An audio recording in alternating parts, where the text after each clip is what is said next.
Io sono nato qui, a Torre di Pordenone, e lo dico con un certo orgoglio perché quando eravamo piccoli il Don ci diceva sempre che Pordenone viene da Portus Naonis, che era proprio qua. Questo luogo, questi posti erano il Portus Naonis, il porto navigabile di Pordenone. Quindi sono cresciuto proprio in queste strade qua, anche qua nel castello, anche se devo dire che al castello ci avvicinavamo piano piano con circospezione perché c'erano e ci sono delle leggende. Si diceva, quando eravamo piccoli, che il conte Giovannino di Ragogna, il suo fantasma, è ancora lì dentro che gira per le stanze perché, forse non lo sapete, ma è stato ucciso, bruciato vivo all'interno del castello a causa di una brutta storia di tradimenti e di congiure. Inoltre si diceva, il Don ci diceva sempre, che sotto la chiesa c'erano ancora gli scheletri degli antichi romani e quindi insomma è un luogo pieno di fantasmi e di storie lugubri ma molto appassionanti.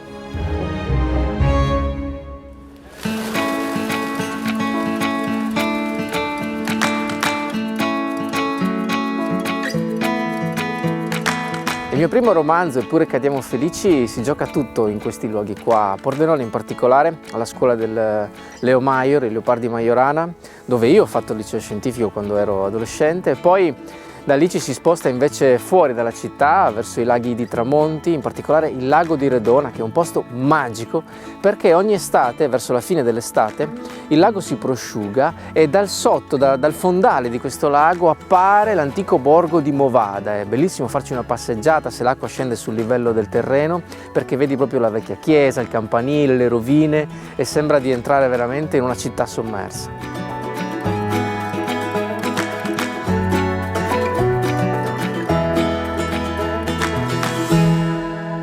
Io di mio sono un grande appassionato di giri in bicicletta, di solito li faccio in giro per l'Europa d'estate, però anche da queste parti ce n'è uno molto carino da fare. Partendo da un altro castello, il castello di Porcia, si può scendere giù verso Rorai per poi andare al lago della Burida, che è un posto, come dire, che pochi conoscono forse, però è molto bello perché è un lago ma è a veramente 2 passi dal centro della città. E soprattutto al tramonto è bello da visitare perché fa questi giochi di luci, di riflessi sul lago, sulla vegetazione che c'è intorno, insomma credo che sia forse il luogo più instagrammabile di Pordenone.